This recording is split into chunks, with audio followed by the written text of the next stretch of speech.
예, 안녕하십니까. 오늘은 아직 출간은 되지 않았지만 현재 텀블벅 펀딩 중에 있는 책을 소개하고자 합니다.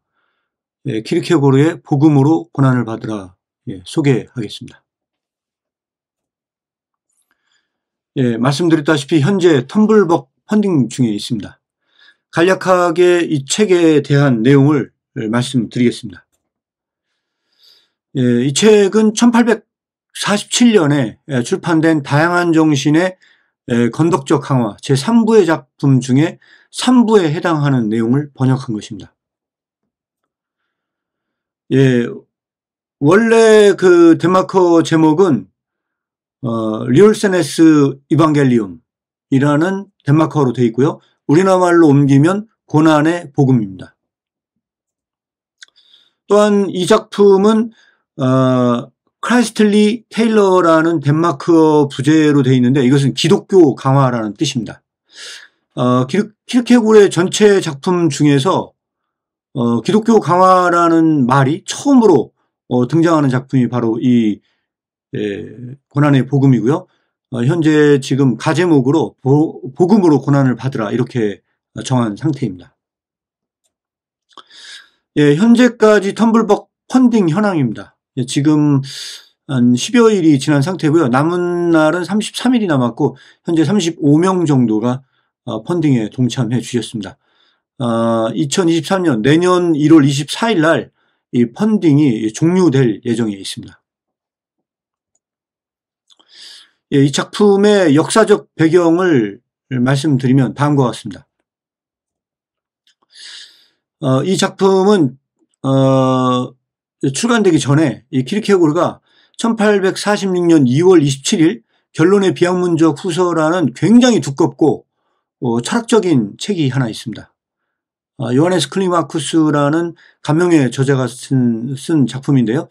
이 작품을 출판한 다음에 저술 작업을 마무리하고 시골교회 목사로 부임하려고 했습니다. 그래서 이 책은 그가 마지막으로 쓰고 글쓰기를 끝내려 했기 때문에 아마 그 굉장히 방대한 양을 저술한 것으로 보입니다.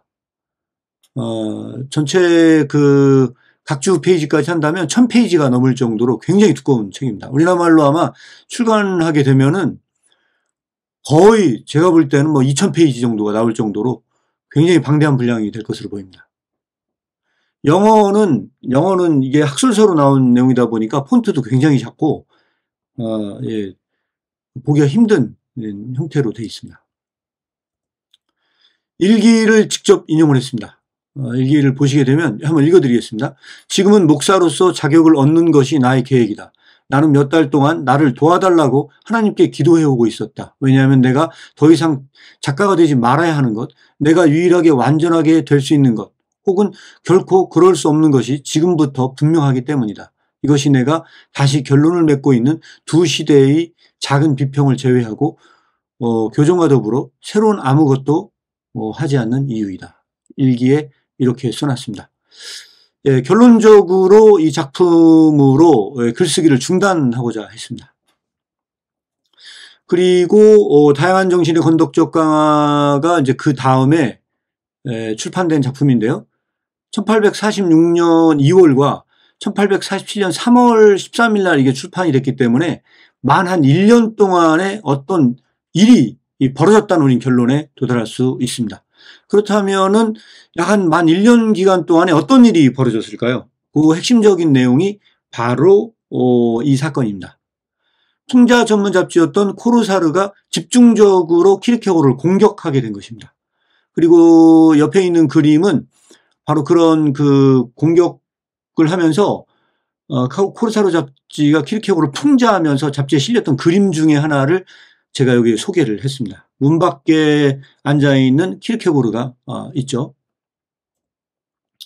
이 공격으로 키르케고르는 실제로 집도 나오지 않고 두문불출했다고 합니다.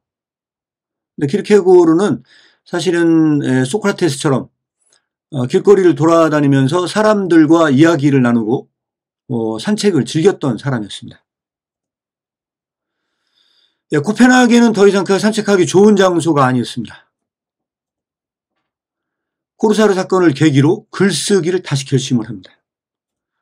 그래서 키르케고르를 공부한 학자들이 이렇게 평을 내렸습니다. 이 사건은 그에게 일종의 태만죄였고 행복한 실수였다. 이 펠릭스 컬파라는 라틴어 단어를 썼는데요. 원래는 이 말은 그 아담의 범죄한 사건에 썼던 말인데 키르케고르에게는 불행한 사건일지 몰라도 그 이후에 우리에게는 굉장히 유익한 일이 되었다는 것이죠. 그 이후에 키르케고르의 심경의 변화가 있는 일기가 하나 있습니다. 1847년 1월 24일 일기인데 한번 제가 이 일기를 읽어드리도록 하겠습니다. 광파한 야만스러움의 모든 공격이 나에게 닥쳤다는 것에 하나님께 찬양을 드린다. 이제 나는 내적으로 배울 수 있는 시간을 얻었다. 시골 교구에 살면서 운동과 망각 속에서 참회를 하고 싶은 것은 실로 우울한 생각이었다고 스스로 납득시킬 시간을 벌었다. 이제 나는 한 번도 가보지 못한 방법으로 결심했고 그 자리에서 뿌리를 내린 채 버틴다.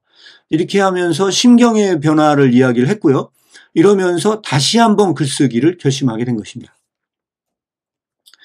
요 그림은 그 코르사르 잡지가 키르케고르를 풍자하면서 그렸던 그림의 일부를 소개해서 보여드립니다. 약간 그림이 깨져서 나오는데 이게 파일이 작아서 이게 어쩔 수 없습니다. 자, 이 작품의 전체 구조를 한번 보도록 하겠습니다. 전체 이 작품은 7개의 장으로 구성이 되어 있습니다. 첫 번째 1장은 그리스도를 따른다는 생각 속에 어떤 의미와 기쁨이 있는지로 되어 있고요. 2장은 고난이 무겁다면 어떻게 그 짐이 가벼울 수 있는지. 3장은 고난의 학교가 영혼을 위해 교육하는 기쁨.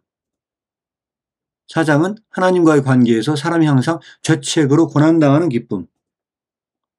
5장은 환난당하는 길이 아니라 환난이 길인 기쁨. 6장은 영혼의 행복이 가장 무거운 일시적 고난보다 더 무거운 기쁨. 7장은 고난당하는 자가 담대함으로 세상에서 능력을 빼앗고 그 능력을 영광으로 파멸을 승리로 바꿀 수 있는 기쁨. 이렇게 총 7개의 장으로 구성이 되어 있고 아마 모든 장에 대부분 기쁨이 포함되어 있는 것을 볼 수 있을 것입니다.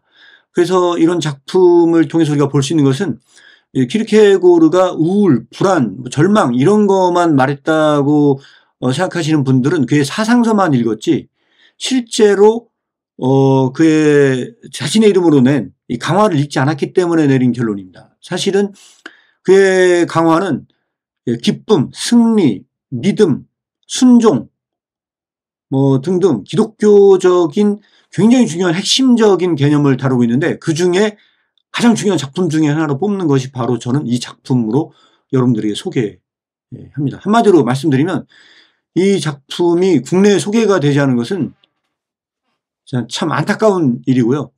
이제 이 작품은 정말 제가 볼 때 기막힌 작품입니다. 아마 여러분들이 직접 읽어보시면 제가 왜 이렇게 말씀드리는지 아마 아실 수 있을 겁니다. 제가 키르케고르의 전체 작품 중에 가장 좋아하는 작품 중에 하나입니다. 자, 제가 결론적으로 한마디를 하고 출발하는 것이 좋을 것 같습니다. 이 작품의 전반적인 것에 들어있는 핵심적인 메시지를 딱 하나 말씀을 드리면 바로 이 메시지입니다. 고난은 제거 불가능하다는 겁니다. 이것이 바로 이 작품이 전달해 주는 요소입니다. 이거는 제가 한번 오신공 출연하면서도 말씀드렸지만 국내에 우리나라의 그 교회에서 어쩌면 가장 수용하기 어려운 주장 중에 하나가 이것이 좀 될 것으로 보입니다. 왜냐하면 대부분 긍정적이고 희망을 주는 메시지를 선포하기 위해서 고난을 제거하고 싶어 했기 때문에 고난이 제거 불가능하다라는 메시지를 선포하려면 아마 굉장히 어려움이 따를 수도 있습니다. 그러나 키르케고르는 진리의 길을 가는 사람은 고난은 제거 불가능한 것으로 제시하고 있습니다. 이게 왜 제거 불가능하냐? 이거를 오늘 다 설명드리긴 내용이 굉장히 방대하고 많습니다. 그래서 가장 기본적인 것만 간단하게만 말씀드리겠고 여러분들이 읽어보시면서 직접 느껴보시면 좋을 것 같습니다. 오늘은 그 중에서 그 가장 중요한 핵심적인 거 두 가지만 제시하고 넘어가겠는데요. 이 두 가지도 사실은 그 결론적인 얘기이기 때문에, 예, 전부 다 소개하는 건 아니라는 것만, 예, 알고 계시면 됩니다. 자, 왜 제거가 불가능하냐? 예, 첫 번째는 고난 자체가 길이기 때문에 이 제거가 불가능하다는 겁니다. 그래서 그 환난당하는 길이 아니라 환난이 길인 기쁨이라는 그 강화가 있지 않았습니까? 그 강화가 환난당하는 길과 환난 자체가 길이라고 하는 거를 비교 분석을 하는 텍스트입니다. 그래서 환난당하는 길이 아니라 환난이 길인 기쁨. 자, 환난당하는 길이라고 했을 경우에는 길과 환난이 분리될 것처럼 보이죠. 그러나 환난 자체가 길인 경우는 길과 고난은 분리가 불가능합니다. 그런데 여기에서 진리가 길인 경우는 그 진리는 이 세상에서 언제나 고난을 당한다는 겁니다. 왜냐하면 이 진리는 이 세상이 언제나 비진리이기 때문에 진리는 이 세상에서 고난 당할 수밖에 없다는 거죠. 그런 뉘앙스의 텍스트로 구성이 되어 있는 길입니다. 그래서 만약에 고난을 제거해달라고 기도하면 길이 제거가 되기 때문에 이것은 불가능하다는 겁니다. 그래서 이거를 간략하게 말씀드리자면 이런 형태로 말씀을 드릴 수가 있습니다. 그런데 어떻게 기뻐할 수 있느냐? 이거는 다른 문제입니다. 두 번째는 이 교육 자체가 고차원적인 교육이기 때문에 그렇다는 겁니다. 이거는 사실은 이게 이제 설명이 좀 긴 내용인데 제가 다 설명을 드릴 수는 없고 책에 나온 내용을 일부만을 말씀드리면 이렇습니다. 우리가 일반적으로 학교 교육을 생각을 할 때 교육 수준, 그 기술 수준이 낮으면 낮을수록 그 교육 기간은 짧다는 거죠. 그리고 고차원적인 교육을 할 때는 이 교육 기간이 길어진다는 겁니다. 그 경우에 이 고난을 배운다고 했을 때는 이 교육이 얼마나 이 교육의 길이가 기냐 생각했을 때 키르케고르는 고난을 기독교적으로 얘기할 때 고난을 통해서 배우는 교육은 죽을 때까지 끝나지 않는다는 겁니다. 그래서 죽어야만 이 고난이 끝납니다. 그러면 이 고난의 교육이라고 하는 게 얼마나 고차원적인 기술을 배우는 것인지 우리는 알 수가 있다는 거죠. 그런데 학생들은 어디에 절망합니까? 교육의 그 길이에 절망한다는 겁니다. 왜냐하면 배움의 그 기간과 함께 늙어간다는 거죠. 그래서 점점 더 늙어가고 이 사회에 진출해서 뭐 기여할 수 있는 게 없다는 거죠. 그런 점에서 본다고 한다면 이 고난의 교육이 평생 지속된다고 한다면 이건 완전한 절망이라는 거죠. 그럼에도 불구하고 여기서 기뻐할 수 있는 이유를 간단하게 하나만 설명을 드리자면 키르케고르는 이런 설명을 합니다. 우리가 이 교육을 받으면서 하나님 나라에 들어갈 때 우리는 어떤 모습으로 가느냐라고 질문을 하는 사람이 있다는 거죠. 우리가 늙어서 죽으면 그럼 꾸부랑 할아버지가 돼서 하나님 나라에 들어가느냐? 영적으로 이해하면 그렇지 않다는 겁니다. 왜냐하면 영적으로 이해하면 고난을 통해서 이 배우는 이 교육은 날마다 회춘이기 때문이라는 거죠. 우리가 이 교육을 통해서 절망하는 게 아니고 기뻐할 수 있는 이유는 우리가 교육을 받으면서 점점 더 늙어가는 것이 아니고 점점 더 젊어진다는 거죠. 영적으로는 점점 더 젊어지고 결국은 죽을 때는 가장 젊은 모습으로 가기 때문에 하나님 나라에서는 그 청춘의 나이 때 영적으로 하나님 나라에 들어가게 된다고 이렇게 설명을 하고 있습니다. 간단하게 이 교육과 기쁨의 관계를 설명드리자면 이렇게 설명을 드릴 수 있습니다. 죽을 때까지 진리의 길을 가는 사람은 고난이 제거되지 않는다. 이렇게 결론을 짓고 넘어가도록 하겠습니다. 자, 그런데 기쁨은 어디에서 오는가? 제가 간단하게만 언급을 했습니다. 여러분들이 직접 책을 보면서 느껴보시기 바랍니다. 간단하게 지금까지 언급했다시피 이 책은요, 고난의 길을 가고자 하는 사람들에게 위로와 격려를 주는 글입니다. 그래서 굉장히 감동적인 내용을 담고 있고요. 여러분들이 실제로 그 C.S. 루이스의 그 고통의 문제나 아니면은 그 여타의 다른 그 고난을 다루고 있는, 고난이나 고통을 다루고 있는 기독교 저작들과 비교해 보시면 알겠지만, 이 작품은 그런 변증적인 것도 아니고요. 굉장히 감동적이고 기독교적인 내용들이 풍부하다는 것을 알 수 있을 것입니다. 예, 그러면 또 하나의 주제를 말씀드리도록 하겠습니다. 인간은 고난을 원할 수 있는가? 이거는 굉장히 그 중요한 주제 중에 하나입니다. 예, 인간은 고난을 원할 수 있는가? 이 책은 결론적으로 말씀드리면 인간은 고난을 원할 수 없다는 겁니다. 왜 그러한가? 이 부분에 대해서 답변을 드리자면 굉장히 사실 긴 시간이 필요합니다. 그래서 제가 이 책에 등장은 하지 않지만 다른 키르케고르의 그 저작들과 연관시켜서 제가 이걸 설명을 좀 드려보도록 하겠습니다. 네, 먼저 그 복음으로 고난을 받으라 본문에 나온 얘기를 한번 말씀을 드리겠습니다. 여기에 제가 활 시위를 당기는 사람의 그 그림을 넣었는데 이 작품에 나오는 그 비유가 이게 있기 때문에 말씀을 드립니다.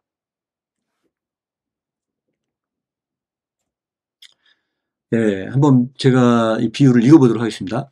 활 시위의 자존심은 오직 한 가지, 전투에서 당겨지기를 열망하듯 아무리 많은 승리를 얻어도 느슨해져 창고에 처박히는 것, 이 한 가지에 의해 괴롭힘을 당하듯 그도 역시 싸우는 중에 전투의 날에 처음이자 마지막으로 분투의 긴장 속에서 전투의 소용돌이에 살고 죽기를 원했습니다. 아마 제가 이렇게 읽어드리면 이게 무슨 말인지 잘 이해가 안 가실 겁니다. 그래서 간단하게 설명을 드리면 이렇습니다. 우리가 고난을 원하는 것처럼 보이는 사람이 있을 수 있습니다. 예를 들어서 오늘도 제가 좀 이해하기 쉽게 설명을 드리자면 이 책 내용을 그 독립운동가를 생각해 볼 수 있어요. 독립운동가는 목숨을 걸고 고난을 자처한 사람처럼 보입니다. 왜냐하면 자신의 모든 그런 사회적인 것을 포기하고 국가의 독립을 위해서 목숨 걸고 싸우거든요. 그리고 그런 전투 중에 죽기를 원합니다. 그러면 이 사람들은 고난을 원한 것일까요? 원하지 않는 것일까요?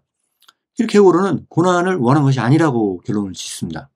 왜 그러냐면 그 사람은 더 엄밀하게 이야기를 하면 고난을 원한 것이 아니고 싸우는 중에 죽기를 원했다는 겁니다.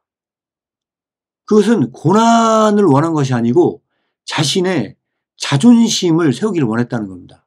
그러면서 나온 비유가 바로 이 활시위의 비유입니다. 이 활시위의 자존심은 싸우는 중에 죽기를 원했다는 거죠. 그래서 창고에 처박히는 것, 그거는 활시의 자존심을 상하게 하는 겁니다. 그래서 전투의 소용돌이 속에서 활시위가 살고 죽기를 원하듯 그 사람도 고난을 원한 것이 아니고 엄밀하게 얘기하면 싸우는 중에 자존심을 세우기를 원했다는 겁니다. 이처럼 인간은 이 고난 당하는 것을 원할 수 없다는 겁니다. 근데 이렇게 얘기해도 아마 이거에 대해서 이의제기하실 분이 있을 수 있습니다. 그러나 키르케고르의 이후의 작품을 읽어보시게 되면 그런 주장이 사라지게 될 것입니다. 왜냐하면 제가 말씀드렸는지는 모르겠으나 이 키르케고르의 이 고난에 대한 것은 사실은 예수 그리스도의 고난과 굉장히 관련이 깊기 때문입니다. 여기서 제시하는 고난은 진리로 고난당하는 문제를 다루고 있는 것이지 어떤 세상적인 고난을 의미하는 것은 아닙니다. 이런 점에서 오해가 없으셨으면 좋겠고요. 이제 이 어떤 고난을 원할 수 없다는 걸 제가 한 번 더 심층 깊게 논의하기 위해서 자기 시험을 위하여에 나오는 텍스트를 한번 여러분들에게 소개를 시켜드리고자 합니다. 제가 처음에 번역했던 작품이기도 합니다. 샘솟는 기쁨에서 이 책을 번역을 했고요. 자, 이 장은 이것이 길이다. 이 작품의 2장에 이것이 길이다라는 그 텍스트가 있습니다. 많은 것도 아니고요. 굉장히 짧습니다. 이거 전체 한 20페이지 정도, 대략 그 정도 분량밖에 되지 않는데 굉장히 중요한 내용을 다루고 있습니다. 또한 이 내용은 예수 그리스도의 생애를 이와 같이 분석한 것은 정말 없다고 저는 개인적으로 생각합니다. 대단한 기독교 문학 작품입니다. 감동적이고요. 예, 진짜 제가 이거 보면서 굉장히 많은 도전과 은혜를 받았던 그 텍스트 중에 하나입니다. 아마 여러분들도 똑같이 제대로만 보신다면 저 같은 걸 느끼실 수 있을 것입니다. 예수 그리스도의 고난을 집중적으로 해보하는 작품입니다. 그 다음에 순교자의 죽음과 예수 그리스도의 죽음을 분석하고 있는 텍스트가 있고요. 여기서 핵심 질문은 이렇습니다. 그렇다면 순교자의 죽음과 예수 그리스도의 죽음은 어떻게 다른가? 네. 하나님 어찌하여 나를 버리셨나이까? 라고 하는 이 절망적인 죽음의 의미를 해석을 합니다. 자, 그렇다면 여기에 굉장히 방대한 내용을 다루고 있으나 제가 다 설명을 드릴 수는 없고 이 순교자의 죽음과 예수 그리스도의 죽음의 차이가 어떤 건지를 이렇게 설명을 하고 있습니다. 순교자는 십자가에서도 죽음을 기쁘게 받아들인다는 겁니다. 왜 그럴까요? 순교자들이 십자가에서 죽음을 기쁘게 받아들일 수밖에 없는 이유가 무엇일까요? 네, 가장 핵심적인 포인트만 말씀을 드리자면 순교자는 세상에서 버림을 당할지라도 하나님은 순교자를 버리지 않았다는 그런 믿음과 확신이 있었다는 겁니다. 그래서 그 죽음을 담대하게 받아들일 수 있었다는 것이죠. 그런데 예수 그리스도는 절망적인 죽음을 맞이합니다. 하나님 어찌하여 나를 버리셨나이까 하면서 절망적인 죽음을 맞이합니다. 그리고 이방인의 현자였던 소크라테스조차도 죽음을 담대하게 받아들입니다. 어째서 예수님은 절망적인 죽음을 맞이하느냐. 그러니까 이거에 대한 분석을 하면서 최종적인 결론은 이렇게 도달을 합니다. 세상에도 하나님께도 버림받은 유일무이한 고난이 예수 그리스도의 고난이었다는 겁니다. 순교자는 세상에서 버림받았을지라도 하나님만은 순교자를 버리지 않았다.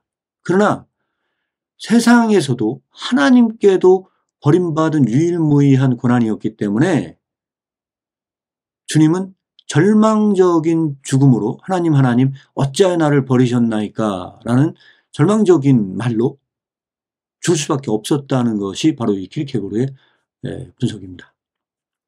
자, 이런 점에서 본다고 한다면 우리가 내릴 수 있는 결론은 이것입니다. 인간은 이와 같은 고난을 원할 수도 없고 당할 수도 없다는 겁니다. 하나님께 버림받은 사람 이 지상에 단 한 명도 존재하지 않는다는 거죠. 오직 예수님만 이와 같은 고난을 당했고 그래서 순교자들의 죽음과 예수 그리스도의 죽음이 동일선상의 죽음이라고 해석하는 것은 거의 신성모독과 같은 이야기라고 말할 정도로 예수 그리스도의 이 고난의 유일성을 강조합니다. 자, 예수 그리스도의 고난의 유일성을 강조한다면 제가 이 슬라이드에는 다 담지는 못했지만 이거를 공부하는 독자들 중에서 신학 공부를 더 원하시는 독자들이 있다면 이 키르케고르의 작품은 꼭 비교 분석을 해야 될 글이 있습니다. 바로 여러분들이 꼭 비교 분석을 해야 될 대표적인 작품이 포이어바흐의 기독교 본질의 6장에 나와 있는 고난당하는 것이 기독교의 최고의 명령이라고 주장했던 포이어바흐의 주장과 어떻게 키르케고르가 다른지는 꼭 한번 비교 분석을 할 필요가 있습니다. 그리고 두 번째는 시몬 베유가 중력과 은총에서 하나님이 고난당하기 때문에 인간이 고난당한다라고 말했던 거와 키르케고르는 분명히 다릅니다. 이런 지점을 분석할 수 있어야 되고요. 오늘은 제가 시간상 다 말씀을 드릴 수 없겠지만 몰트만의 십자가에 달린 하나님에서도 몰트만도 역시 고난을 강조합니다. 이렇게 고난을 강조하는 신학자들의 글과 키르케고르의 텍스트가 어떻게 다른지를 비교 분석해서 볼 수 있어야 됩니다. 제가 언제 한번 시간이 된다면 더 정밀하게 이 부분에 대해서 다루도록 하겠습니다. 바로 여기서 키르케고르에 뭐가 나오느냐? 제자도가 탄생을 합니다. 그래서 예수 그리스도를 따른다는 것은 엄밀하게 얘기하면 이 불가능한 길입니다. 불가능합니다. 어떻게 그 길을 예수님은 하나님께도 버림받고 세상에서 버림받은 그 길을 가는 것이 갔던 길이 그 예수 그리스도의 길인데 어떻게 이 길을 인간이 갈 수 있겠습니까? 그래서 이거는 한마디로 얘기하면 불가능한 길입니다. 이 제자들은 불가능한 길인데 아마 이런 불가능성을 사유했던 대표적인 사람 중에 하나가 이 데리다의 불가능의 가능성 혹은 불가능을 향한 열정, 아마 이런 것들이 이 텍스트에서 등장한다고 보시면 될 것 같습니다. 자, 그런데 어떻게 가능하냐? 이거는 좀 긴 얘기이기 때문에 제가 오늘 생략하도록 하겠습니다. 자, 여기에서 뭐가 또 우리가 논해질 수 있느냐? 우리는 여기서 그리스도의 길을 가는 자는 그분과 동일한 운명에 처한다는 결론입니다. 킬케고르는 미래에 대해서 그렇게 희망적인 목소리를 내지는 않습니다. 우리가 하나님 나라가 확장이 되면 세상이 더 좋아질 것이냐? 그렇지 않다는 거죠. 예수 그리스도를 닮아 그분을 따라서 그 길을 가면 비극적인 운명이 기다리고 있다는 겁니다. 예수님처럼 핍박받고 세상에서 저주받고 버림받는 입장에 놓이게 된다. 이거는 그게 희망적인 이야기는 아닙니다. 그래서 이 미래에 대한 어떻게 보면 암울한 전망일 수도 있습니다. 그런데 어떻게 기뻐할 수 있는가? 이런 것을 다루고 있는 것이 바로 이 복음으로 고난을 받으라 라는 텍스트입니다. 자, 그렇다면 고난을 원할 수 없다면 어떻게 그 길을 가는가? 자, 이것에 대해서 제가 다 다루기는 힘들 것 같고요. 복음으로 고난을 받으라 일부의 텍스트만을 제가 여러분들에게 인용해서 읽어드리도록 하겠습니다. 고난을 바라는 것, 이것은 자연적인 인간에게는 결코 일어날 수 없습니다. 사람이 이 비밀의 고난을 믿을 수 있기 전에 먼저 가장 심오한 변화가 발생해야 합니다. 그는 먼저 기꺼이 고난당할 목적으로 세상에 나오셨고 기꺼이 고난을 선택했고 고집스럽게도 고난을 주장했던 이 한 분께 사로잡혀 하며 오직 이분으로부터만 기꺼이 배워야 합니다. 누구일까요? 바로 예수 그리스도께 배우지 않는 한 고난을 바랄 수 없다는 결론에 도달하게 됩니다. 이 작품의 주요 주제 말씀드리겠습니다. 이 작품의 주요 주제는 기쁨, 온유, 용서, 제자도, 승리, 순종, 믿음, 담대함, 영원 등 이런 주제들을 담고 있습니다. 그런데 이 주제들을 다 다룰 수는 없습니다, 오늘. 그리고 각 주제마다 굉장히 헤비하고 중요한 핵심적인 그 개념들을 다루고 있습니다. 그래서 개념어들이 등장을 하는데 저는 여기서 하나의 예로 7장에 나온 예, 마지막 장에 나온 예 하나만 설명드리고 오늘 마무리하고자 합니다. 진리는 언제 승리하는가? 자, 이 부분은 그 제목이 길어서 제가 다 기억은 못 하는데 담대함으로 능욕을 영광으로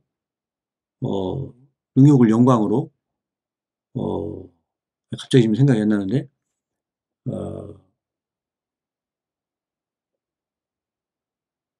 네, 기억이 잘 안 납니다. 무엇을 승리로 바꿀 수 있는 기쁨. 갑자기 그 키워드 단어가 생각이 안 나는데, 요게 이제 이 작품의 제목인데, 이게 사실은 사도행전 5장 41절에 대한 주제입니다.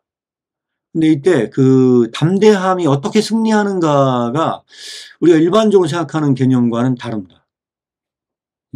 다른 설명을 드릴 수 없으나 간략하게 말씀드리면 이렇습니다. 진리는 결론적으로 얘기하면 고난당하는 날에 승리한다는 겁니다. 여기에서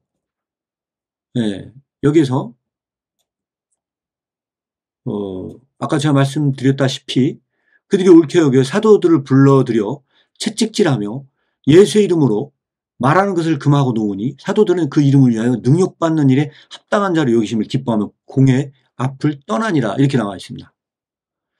자, 이거를 어떻게 해석을 해야만 하냐. 이런 문제가 있습니다. 그래서 이거를 좀 한번 다뤄보도록 하겠습니다. 자, 승리의 관점과 전투의 관점으로 나누어서 킬케고르는 설명을 하고 있는데 사도들은 그 이름을 위하여 능욕받는 일에 합당한 자로 여기심을 기뻐하며 공의 앞을 떠났다. 자, 일단 이것은 말이 안 된다는 겁니다. 왜 말이 안 되느냐? 일반적으로는 성공이나 성취를 기뻐합니다. 어떤 크리스찬이 예수님의 이름으로 다니다가 결국 능욕을 받고 채찍질을 당했다? 이거는 기뻐할 일이 아니라는 겁니다. 이거는 그것도 능욕받는 거를 이거는 당연히 내가 이런 능욕받는 거를 합당한 자로 여긴다? 저는 이렇게 매맞을 만한 사람입니다. 라고 생각을 한다? 이 말이 안 된다는 겁니다. 일반적으로는 이게 말도 안 되는데, 근데 이걸 기뻐하면 공의 앞을 떠났다? 근데 키르케고르는 여기서 뭐냐면 이 사람들이 진짜로 기뻐했다는 거죠. 진짜로. 이게 가상으로 기뻐한 게 아니고 진짜로 기뻐했다고 이야기를 합니다. 자, 그래서 어떤 결론에 도달하게 되냐면 승리의 관점을 가진 사람은 승리의 날에 기뻐한다. 전투의 관점을 가진 사람은 핍박의 날에 기뻐한다. 왜냐하면 그는 틀림없이 기다려왔던 것이 지금 일어나고 있기 때문이다. 이렇게 설명을 하고 있습니다. 게다가 더 충격적인 이야기를 합니다. 이 책은 제가 이 각주에다가 이거 아마 폴리캅이 한 얘기라고 해놨는데 명확하진 않습니다. 내가 그 십자가에 달려 죽기에 합당한 자로 여기시고 이를 허락하신 하나님께 감사를 드립니다. 이게 그 일반적인 사람의 상식으로는 말이 안 된다는 거죠. 복음을 증거하다가 십자가에 달려 죽어? 근데 이거 이렇게 죽는 것이 나 이게 죽어도 싸다. 나는 이게 죽을 만하다. 십자가 죽을 만하다. 라는 것을 합당한 자로 여기고 하나님 앞에 이걸 감사의 기도를 드린다? 일반적인 사람들은 오히려 거꾸로 기도를 해야 된다는 거죠. 아, 내가 이런 시험에 빠지지 않은 거를, 내가 이렇게 십자가에 당하지 않은 것을 감사하게 기도를 올린 게 정상인데, 아니, 이런 무지막지한 사건을 갖고 감사하며 기도를 올려? 이게 말이 안 된다는 겁니다. 그래서 한마디로 말씀을 드리면 승리에 대한 일종의 패러다임 전환이다. 이렇게 말씀을 드릴 수 있습니다. 제가 그 많은 내용이라고 말씀을 드렸고요. 일부만 설명을 드리는 거라 아마 이게 논리적으로 설명이 좀 덜 될 수도 있습니다. 그러나 한 이 정도만 설명을 드리겠고요. 여기에 그 마지막에 나와 있는 그 본문의 이야기를 여러분들에게 소개를 드리고 이 주제는 마무리하겠습니다. 이것은 뭐냐면 이겁니다. 진실로 어떤 소녀도 사도들이 채찍질을 당한 날만큼이나 하나님의 약혼식을 거행했던 그런 수많은 날만큼이나 그녀의 약혼식을 거행했던 날을 기뻐하지 못했습니다. 말이 조금 좀 꼬였는데 키르케고르는 바로 이 사도들이 채찍질 당하고 고난당하면서 이 환난을 당한 모든 날을 하나님과 약혼식을 거행한 날이라고 표현을 했고, 이 하나님과 약혼식을 거행한 날만큼이나 어떤 소녀가 그 약혼식을 거행한 날을 기뻐하지 못할 만큼 기뻐했다. 이렇게 이 기쁨을 표현하고 있습니다. 아마 대략 이런 정도를 말씀드리면 이 작품이 고난과 기쁨을 어떻게 연계시키고 있는지 여러분들이 조금 감은 오시지 않을까 이렇게 생각이 듭니다. 오늘 진짜 마지막 주제입니다. 고난이 전부 유익한가? 이 주제는 또 다뤄야 될 굉장히 그 방대한 양이 존재하고 있습니다. 고난이 전부 유익한가? 이 질문에 대해서 대답할 수 있는 것은 2장의 내용을 제가 말씀드리기 위해서 이걸 드렸는데, 한마디로 결론을 짓는다면 이렇습니다. 예수 그리스도의 고난만 유익하다. 자, 이거 할 얘기가 많다고 제가 말씀드렸는데, 이거는 사실은요, 나의 짐은 쉽다. 이게 이제 그 마태복음 11장 28절 이후에 나오는 구절에 대한 주해이거든요.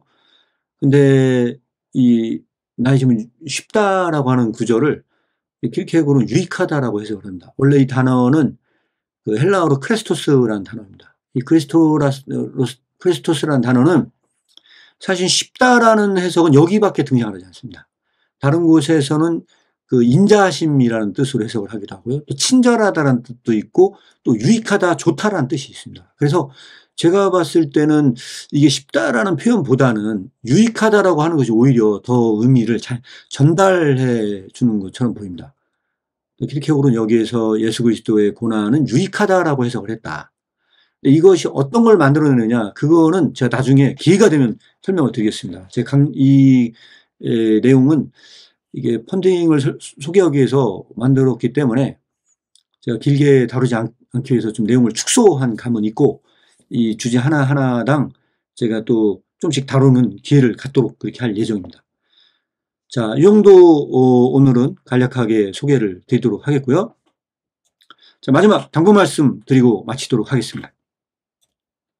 펀딩에 참여해 주시면 굉장히 큰 힘이 됩니다. 제가 펀딩에 참여하셔서 제가 하지 않았다면 단 한 권의 책도 다 출판하지 못했을 것입니다. 자, 이방인의 염려를 펀딩을 안 하고 제가 직접 출판을 하려고 했다가 빚을 졌습니다.